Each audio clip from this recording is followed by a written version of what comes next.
Can we say anything about what this quantity actually physically represents?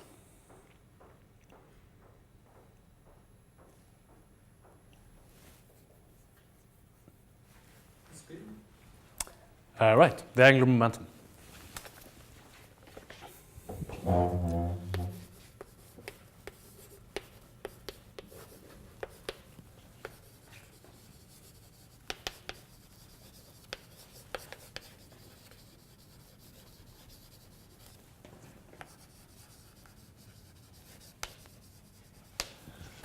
And perhaps it's more clear by considering that theta dot r equals omega, the angular velocity, which would give you mr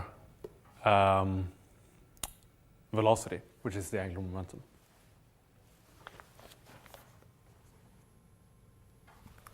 So having now identified this as the magnitude of the, yes? I'm sorry, but you said now that when you take the time derivative of theta and you multiply it with r, you get omega. Oh, sorry, you get v. Omega is theta dot, Yeah. the angular velocity, yes, sorry. So to be clear, theta dot multiplied with r gives the velocity. And so we know that from the expression of the angular momentum, r cross p, this should be the magnitude.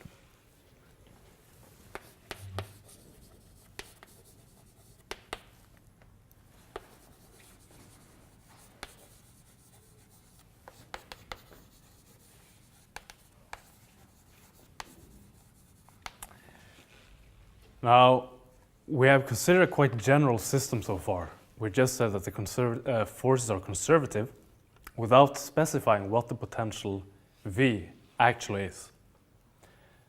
And based on the analysis so far, we may actually prove Kepler's second law.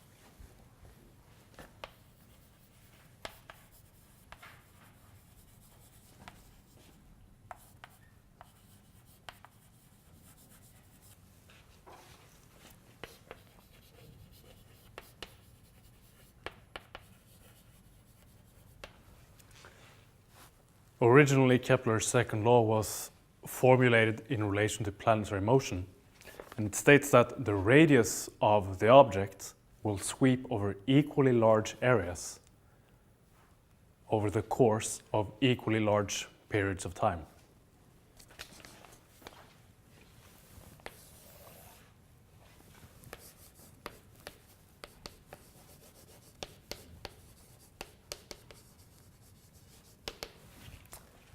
Or expressed mathematically, the area swept by the particle as it moves over a time period t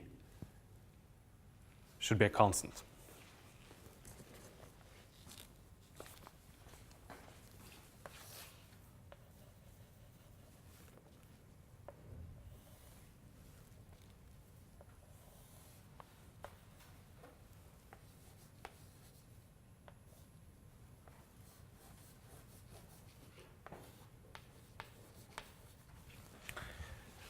So assume that the particle or object moves along some path here under the influence of a central force. So it has a movement which is confined to a plane. So it sweeps over an angle d theta over a time period dt. So we can approximate this distance here by r d theta.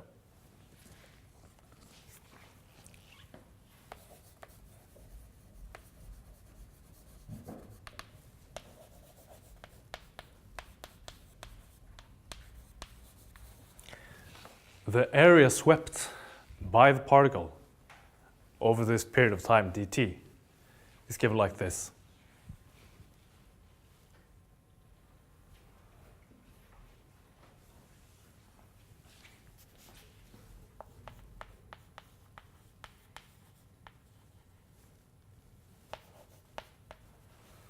And if I divide this equation of dt, I get a formula which relates a dot to theta dot.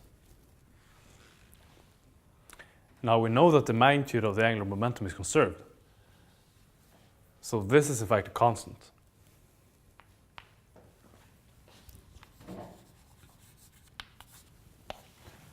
Which proves our statement here.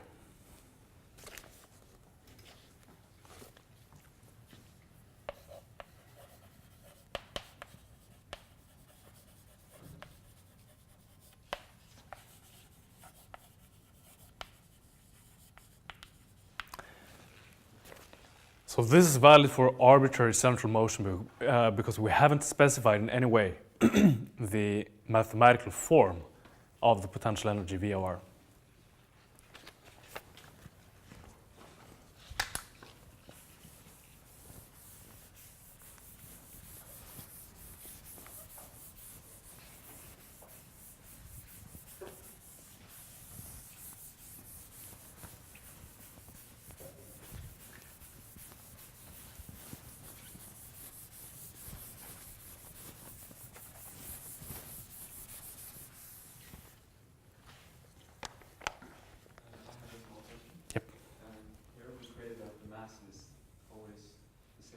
Yeah. Yeah.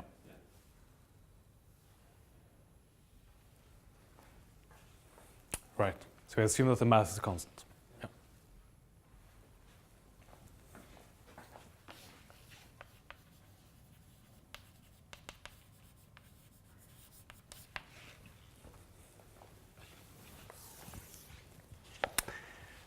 All right. So this was actually the first Lagrange equation. We used Lagrange's equation for theta in order to obtain this. Because it follows from Lagrange's equation for theta that the canonical momentum associated with theta is a constant. So we have one more equation of motion, namely for r.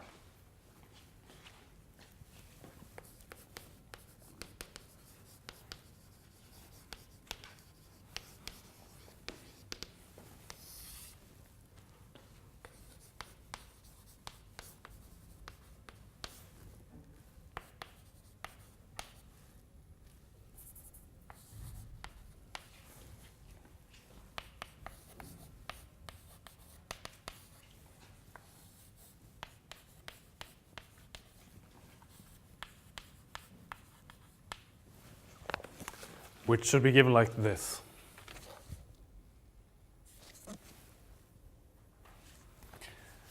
Now, if we have a conservative system, we can relate the gradient of the potential to the force.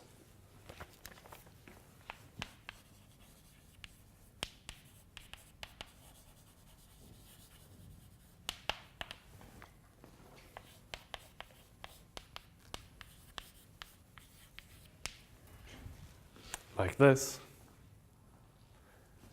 And by identifying the force in this way, we may identify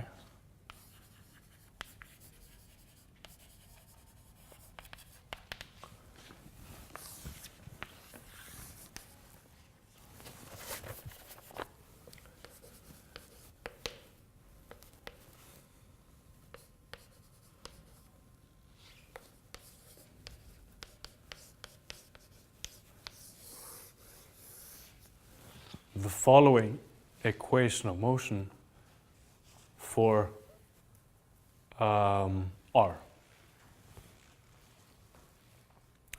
So the equation of motion depends now on the specific form of the force, or if you will, the specific potential that the particle moves in.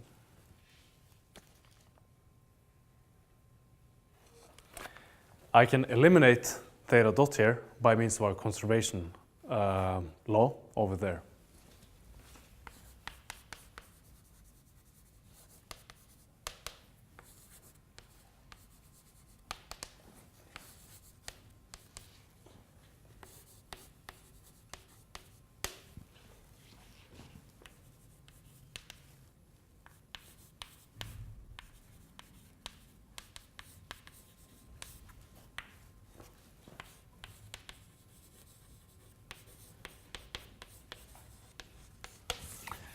So we end up with this equation, which is now an equation depending solely on r and time. It's a second order differential equation for r.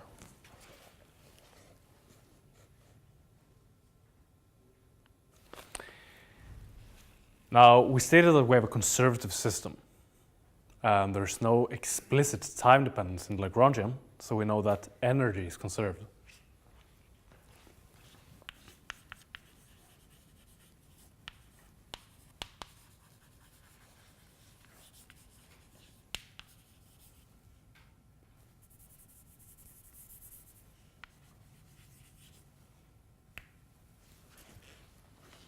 In addition to this angular momentum, so we have that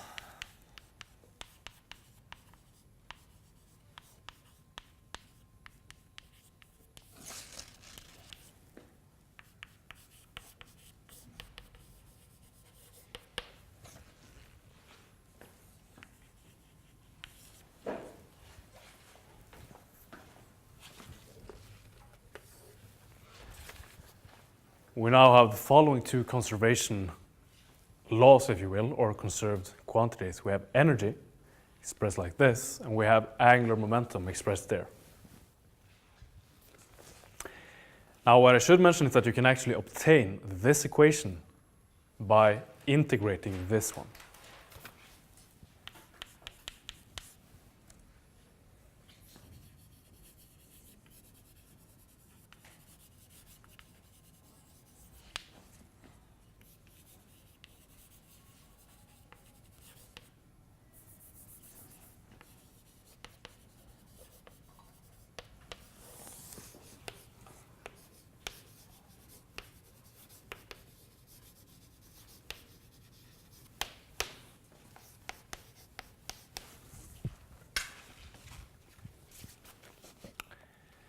And keep in mind that we obtained that equation by integrating Lagrange's equation of motion for theta.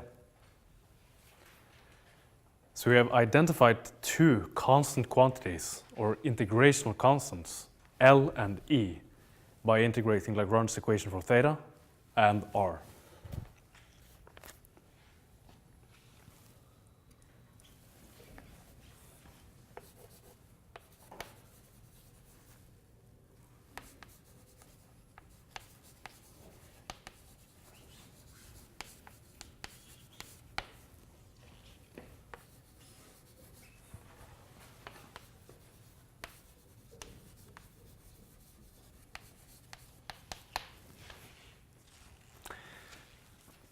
So let's see what kind of significance this has for the nature of our problem, mathematically speaking. Because we have two generalized coordinates, r and theta, and they both have a second order differential equation associated with them. So it means that to find the exact analytical solution for r and theta, we need 4 integrational constants.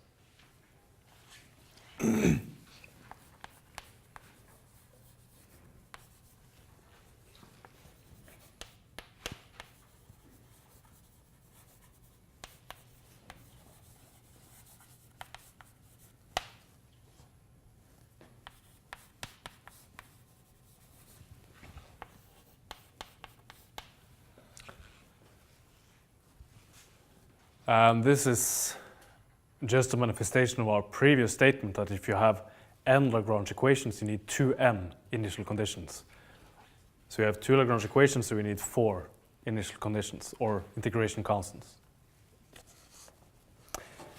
Now, we have done 2 of these integrations.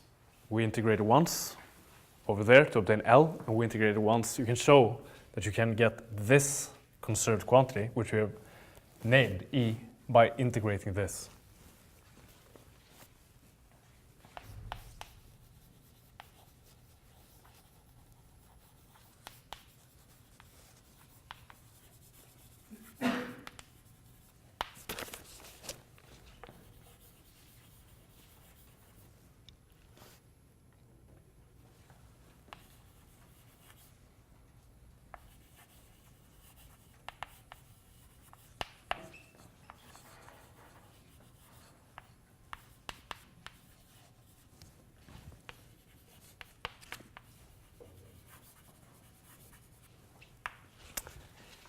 So 2 of these integrations have been performed.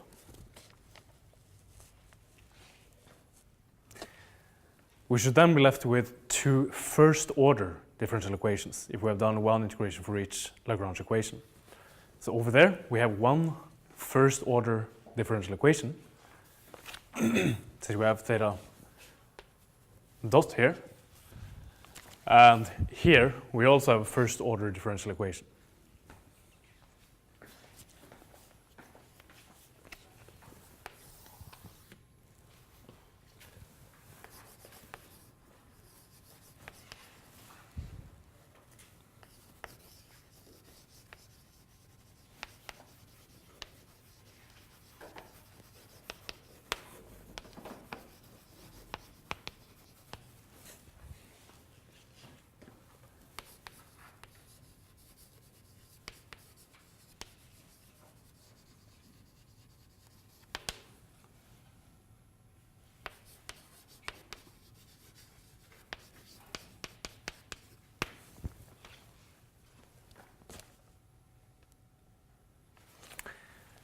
So let's start with this one.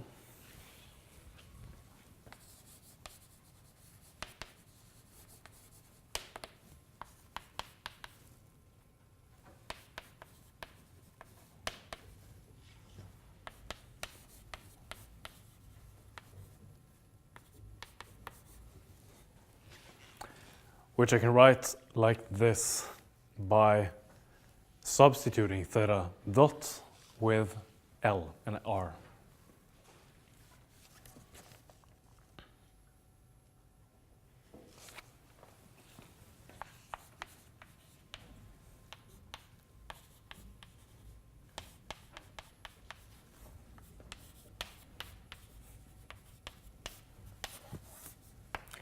And I can rewrite this equation like R dot equals this square root.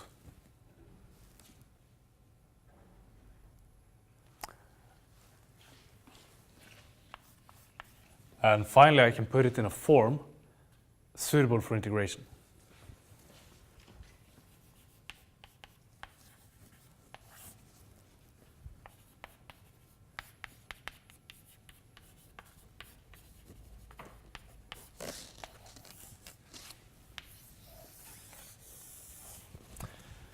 By expressing it through infinitesimals. So we have dt here and dr, which I obtained by splitting up r dot. Now I should be able to just integrate both sides to find the solution.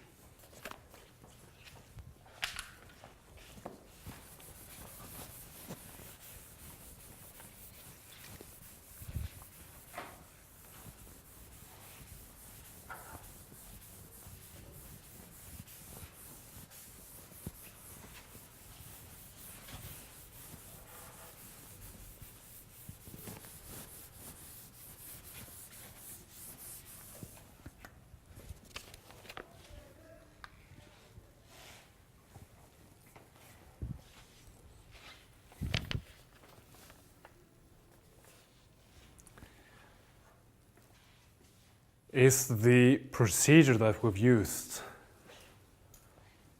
to go from this conservation law to our expression for now ready to be integrated, is this procedure general?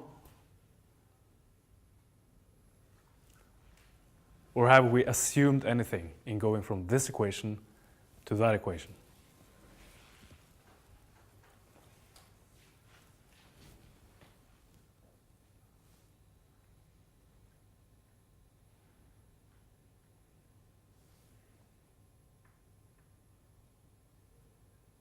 We've made at least one assumption. Yep. Could it be that it has an analytic solution? Well, we're hoping that it has an analytical solution.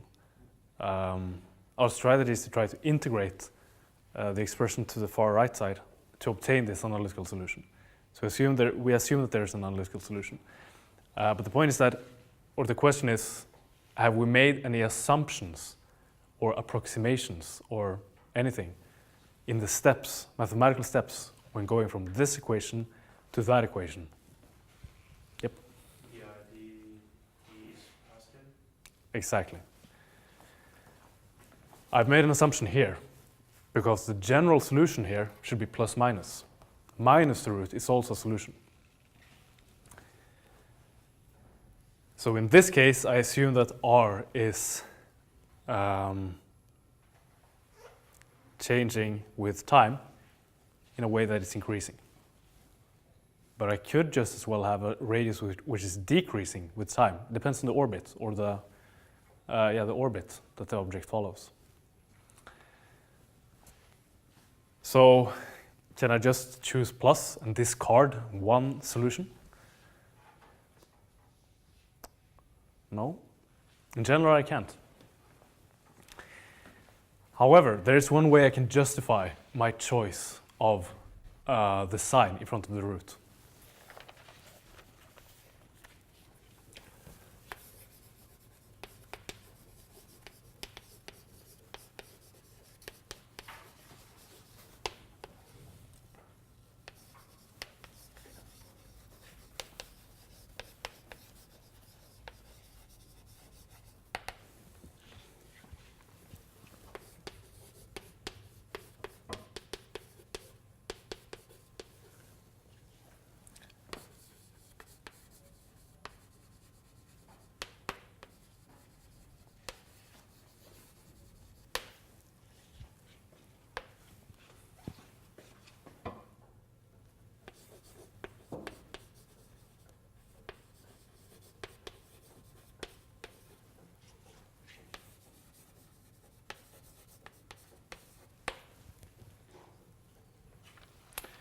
If I choose my system or my initial conditions in such a way that r at time equals 0 is the minimum radius, then dr dt has to be positive. So I'm making now an explicit choice or convention for the system in question, that at t equals 0, the object is at its minimum radius. This is not making the system less general, it's just a convenient choice, which allows us to use the plus solution.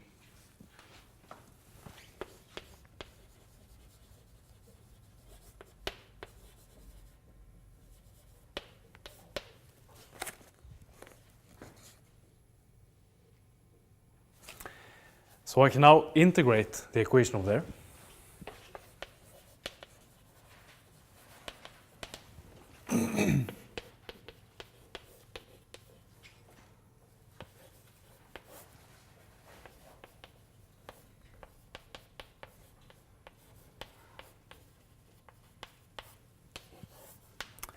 And I integrate from 0 to t on the left-hand side, and r0, which now has a specific meaning, up to r for the right-hand side.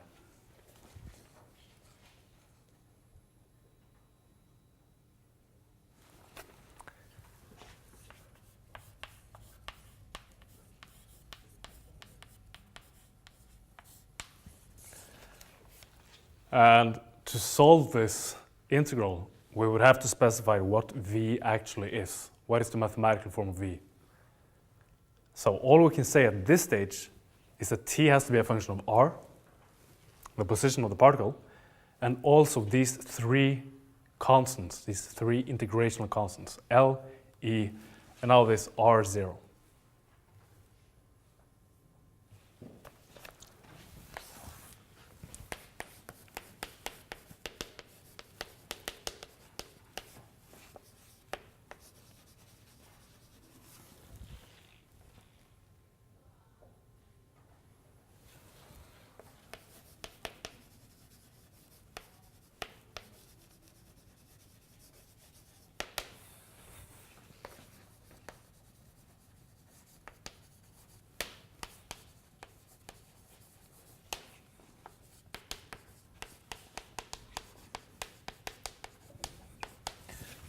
And if we know t, we can in principle invert it to isolate r as a function of time and these three integrational constants.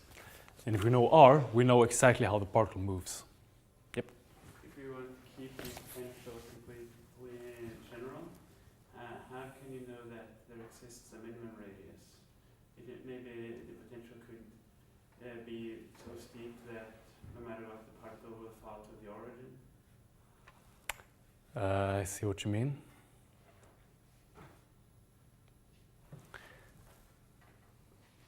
So you mean that for a given potential energy profile, there could be additional minima?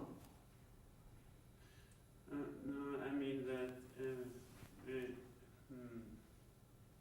Because if it's very steep, I agree that the particle can be trapped, so at the origin, but then it should still have a minimum radius if it's trapped in one position.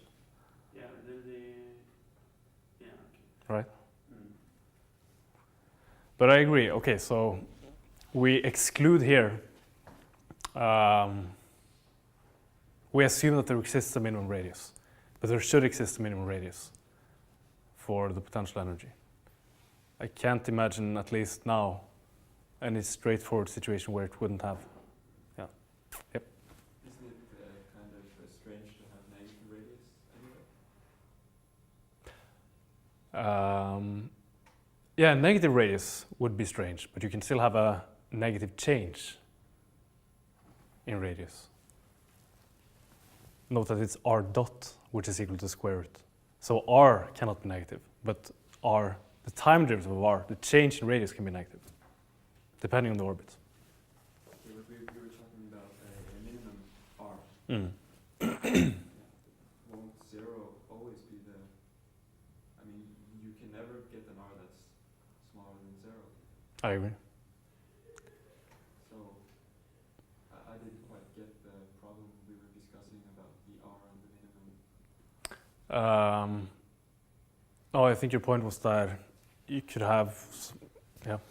As long as the potential is steeper than the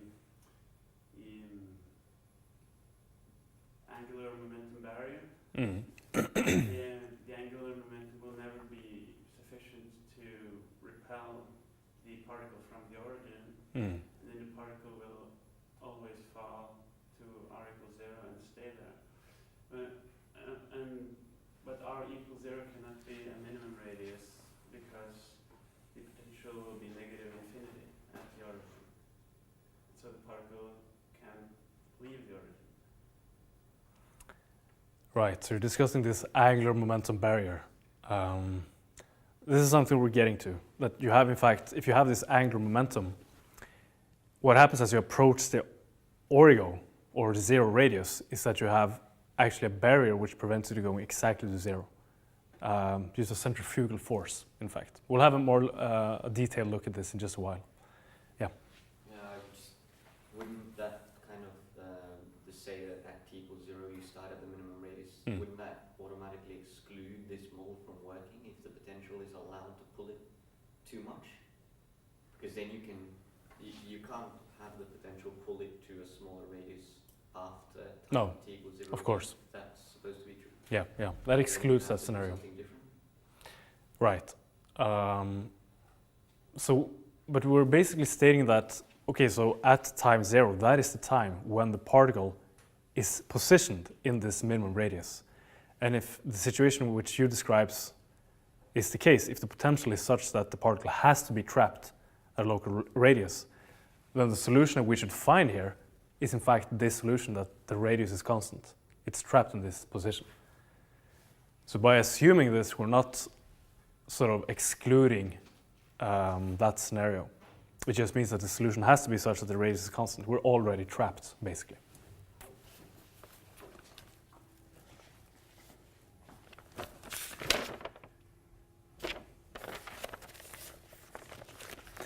Okay, so what we've done so far is to use Lagrange's equation for r, integrate it once to obtain this, integrate it twice to obtain r as a function of t and these 3 integrational constants. Now let's have a look at Lagrange's equation for theta.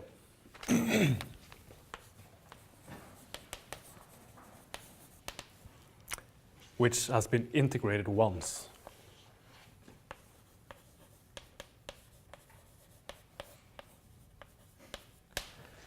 To obtain this conservation law for angular momentum.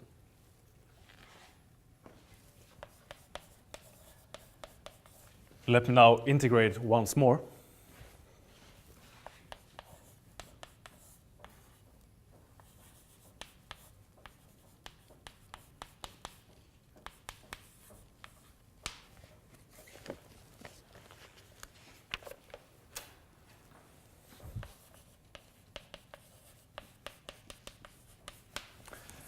Which, with a known r, would give me this equation.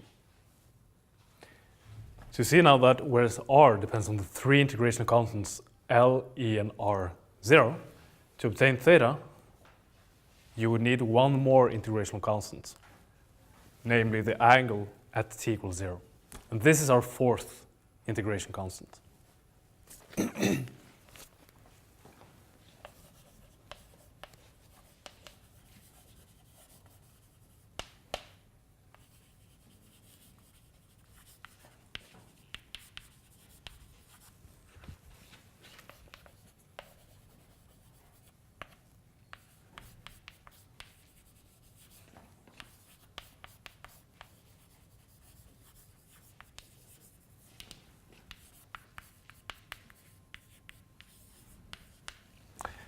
So in order for us to identify r as a function of time and theta as a function of time, and thus be able to describe exactly how the particle moves with time, we would need four integrational constants. In this case, L, E, R0, and theta 0.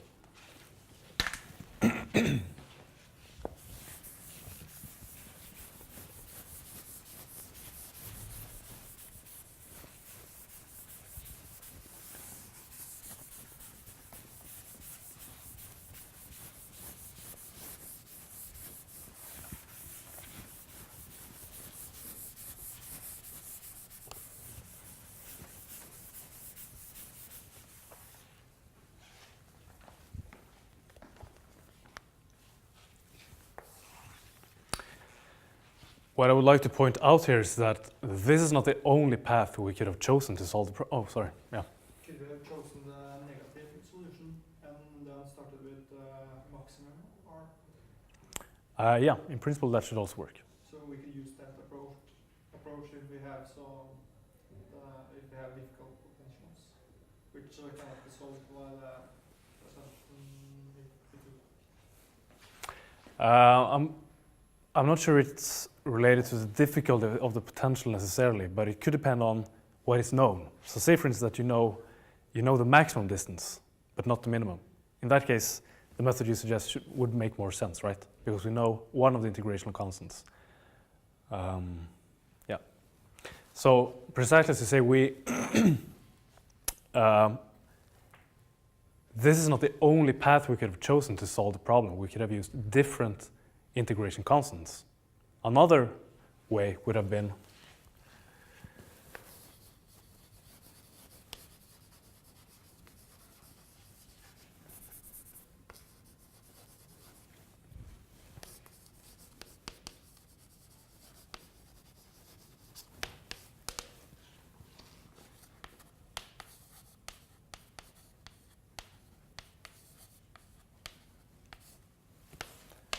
this set of integration constants, the original positions, and also the initial velocities associated with r and theta.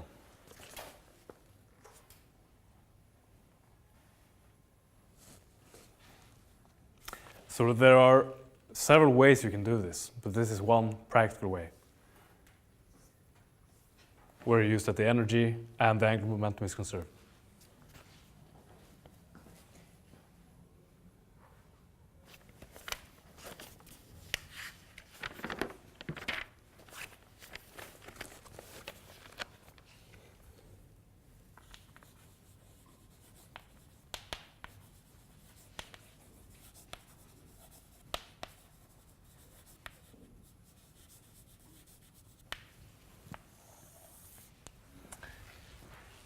All right, so what we'll do now is have a look at a few specific choices of the potential energy, and also have a look at what kind of orbits can we expect in general for the particle to move along when it's moving in the central force field.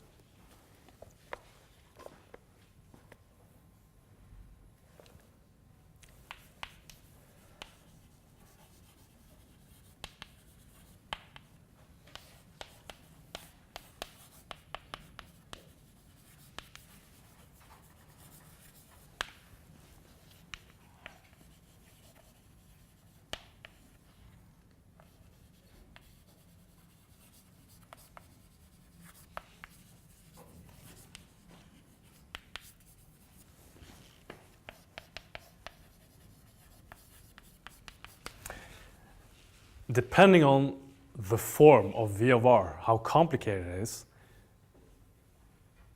it will or will not be possible to obtain an analytical solution for r of t and theta of t. Depends on how well behaved the potential is.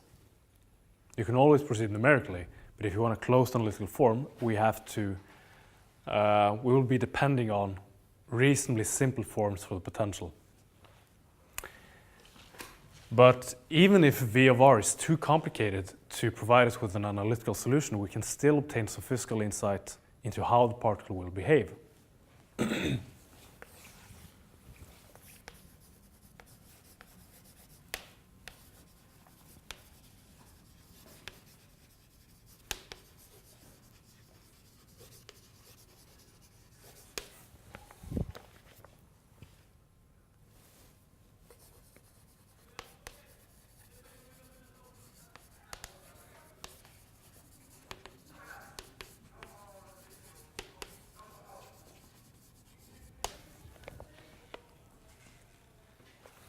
So let me just write down the equation of motion.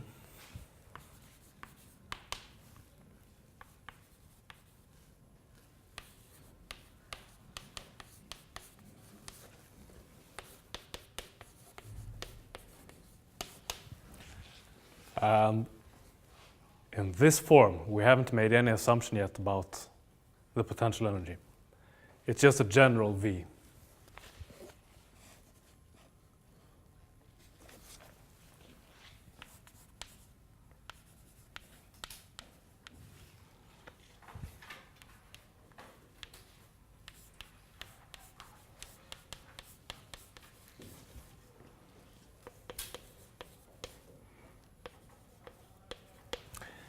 Now, by eliminating theta dot, by using the conserved quantity L, I can rewrite this equation as m r double dot equals some effective force F prime. And this effective force is the original force plus this contribution here.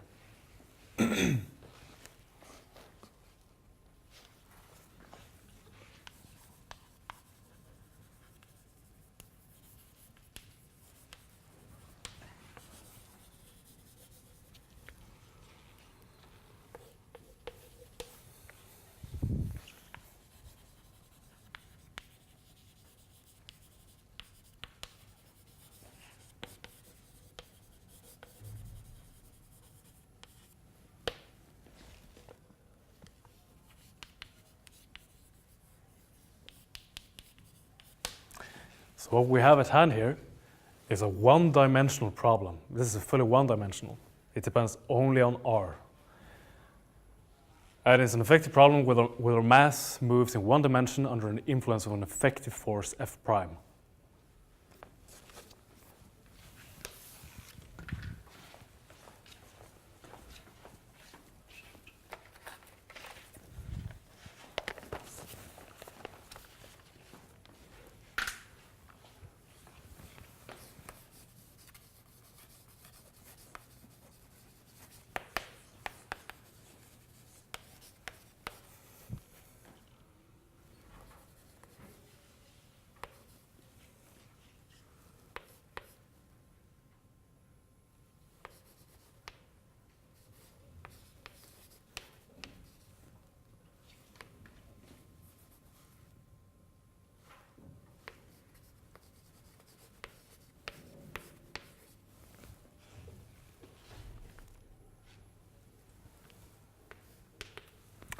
This is the additional term, which renormalizes the original force. And this is in fact the centrifugal force.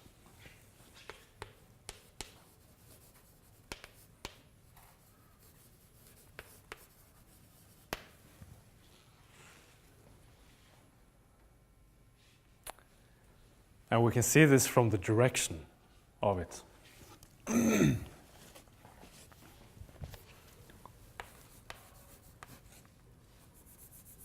Yeah, I think we'll stop there. Continue next time.